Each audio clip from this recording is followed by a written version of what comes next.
Characters in my novels are based on real people and real events. The funniest has to be the one known as Mr. Toad. Now, way back in 1965, when I was a scruffy chicken, mischievously, I introduced Mr. Toad to an attractive but affected artificial, effeminate youth called Julian.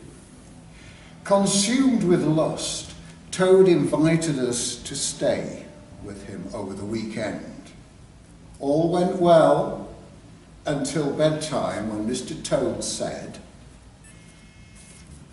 "Mr. Toad, should you require an aspirin or any assistance in the night, Julian, don't hesitate to come into my boudoir." Always waggled his fingers when he was excited. Julian, however, thrust his snooty nose into the air. "Most unlikely," said Julian, who sounded just like a girl. "You, Mr. Toad, are grotesque. Look at your mouth. It's like a crack in a pie. Sex with you would be scraping the bottom of the barrel." During the night, I was awakened by whoops and screams. "Oh! Oh! Oh!" A camp queen with high voice was in rapture, impaled on a stiff stake of impressive proportions. Toad, very proud of his inflated weapon, was well practiced in the art of inflicting supreme ecstasy upon a willing victim. The climax came.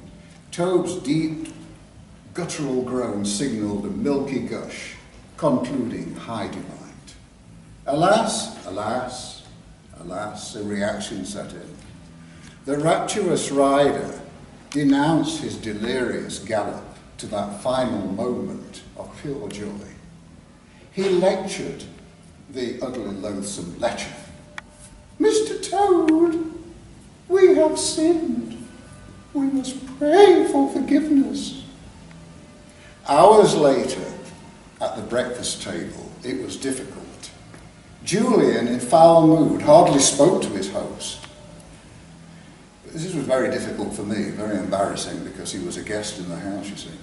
Anyway, but the gloating Toad was triumphant, nudging his guest with a wicked elbow. Hey, last night, eh? How was that for the bottom of the barrel? You enjoyed that ride on my stallion, didn't you?" As Anne Boleyn said to Henry VIII, "Last night was a sample of what you won't get." "Well, I'm not going to give you the pleasure of refusing me, Julian," retorted Mr. Toad. "It would not be a pleasure, Mr. Toad. It would be a necessity." Anyway, he packed his bags and stormed out, and we never saw him again, sadly. There we are. I was on my bicycle in those days as a scruffy chicken, and I found myself a few days later at the Derby Turkish baths. And I was sitting next to Clarence Soames, no less, a desiccated toff. His naked body seemed to be as white as his very white face, contrasting sharply with short, neat, raven black hair. A delicate gentleman. He seemed supremely indifferent to everybody, showing no interest at all. Clarence was a senior member of the Nottingham camp, a social climbing snob. But anyway, I attempted conversation. "I like your car." After quite a long pause, the deathly white face slowly turned to assess the young speaker. With legal precision, one sharp word was delivered in cut glass quality. Indeed. Oh, I continued. Neat, really neat. Lovely posh leather. Oh, nice wooden finish inside, all good taste. I were admiring it when I was tying my bicycle up to the lamppost outside. Bicycle. How quaint. A reply which was pregnant with derision. Anyway, I continued, I tried on, I didn't give up, and I tried to ignore the put down. Oh, yeah, switches and buttons everywhere, an automatic transmission. Very few English cars has got automatic transmission. We have everything except manner. Condescending words, carefully enunciated with subtle sarcasm, were offensive to me. And yet, you know, for 52 years, I kid you not, I've remembered and admired those words as much as I genuinely admired the posh car. Clarence, of course, was heading off a request for money. You needn't worry, I have never asked for money, neither before nor since. I was quite offended. However, I was enormously impressed by that one word when he said, money. It sounded like money, in stark contrast to my working class money. Anyway, we move on. The character attracting most comment in my books is the Belper crone. I call him Jasper. He dwelled in a primitive, isolated cottage under raucous rooks, a place in Belper called Shire Oaks, if anybody knows it. There was no electricity, 1965, remember. Water came from a well in the garden. Jasper practiced his legendary talents of body massage, very keen to offer the extras. He was gnarled and craggy. At first sight, I beheld a large hawk nose, far forward of deep-set, grizzled, leering eyes. This hideous hunchback looked positively Jurassic. Nobody knew Jasper's age, but he used an earth closet lavatory, also in the garden. The family were night soil men, actually.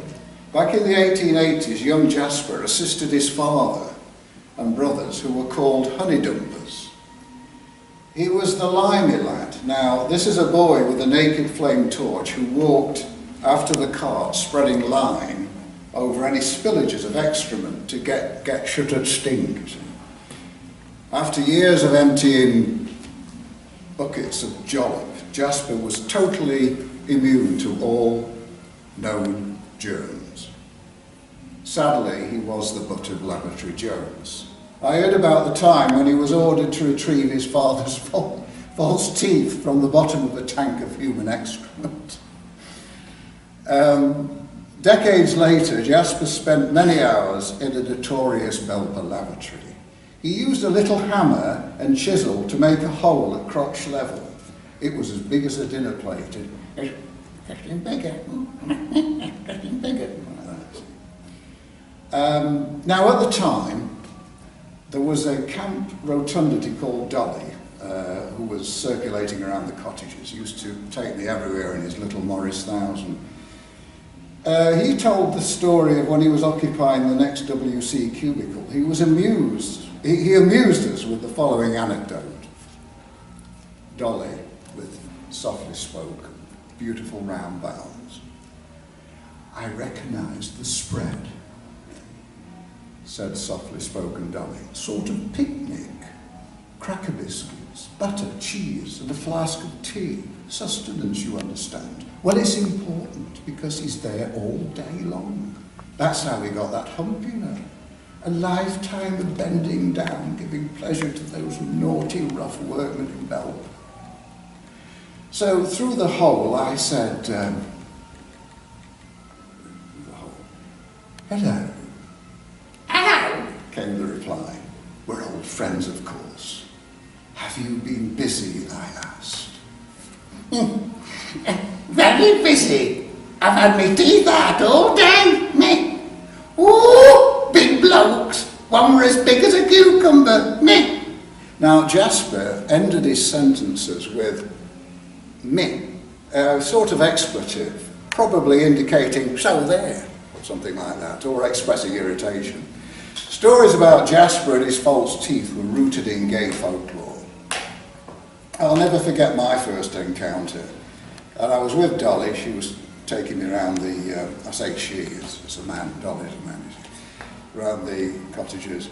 He guided me past an old, decrepit Victorian latrine, and we came to a dark cubicle, apparently empty row of cubicles. I couldn't see anything at all.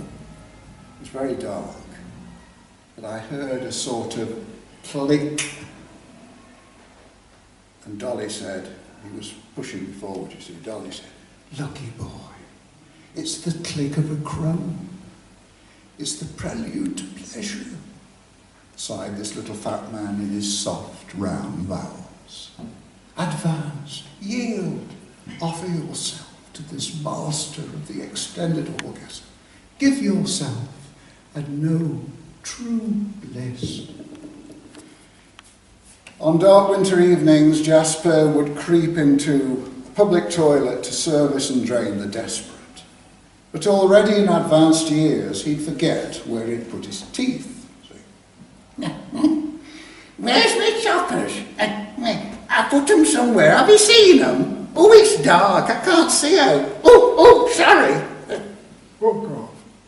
Well, move out of the way. Shift. Where's my teeth? Where have you put them? Me. And that, folks, crude at times, give us an accurate flavour of life, as it was for me, way back in the dirty, dark, desperate days of the 1960s. Right, you're going to hold up those books. Decided to try to help the cause a little bit here by giving, can you hold them up, you see?